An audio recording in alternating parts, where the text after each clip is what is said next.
Salah satu objek wisata andalan Kabupaten Musirawas, Danau Aur menjadi tujuan warga untuk mengisi liburan Lebaran. Baik warga yang berasal dari Musirawas dan Lubuk Linggau maupun dari luar kota, yakni warga asal Bengkulu, Palembang, Sekayu maupun kota Jambi. Tampak sejumlah pengunjung tengah menikmati suasana objek wisata Danau Terapung ini, sambil menyusuri danau dengan berbagai jenis perahu atau pondokan tempat makan dengan menggunakan perahu ketek.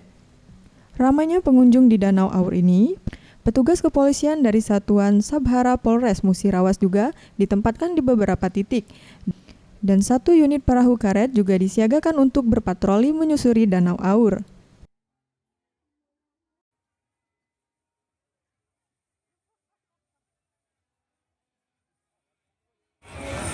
Rangkaian dengan operasi Rahmaniah, jadi kepolisian mengamankan pariwisata yang ada di Danau Aur.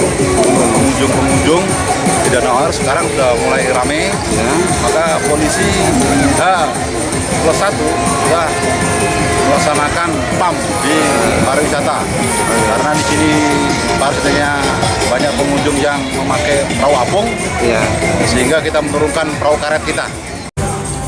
Sementara itu, pengelola objek wisata Danau Aur mengatakan sejak hari pertama Lebaran hingga di H+5 Lebaran selalu ramai dikunjungi warga. Diperkirakan kunjungan akan terus ramai hingga berakhirnya cuti bersama.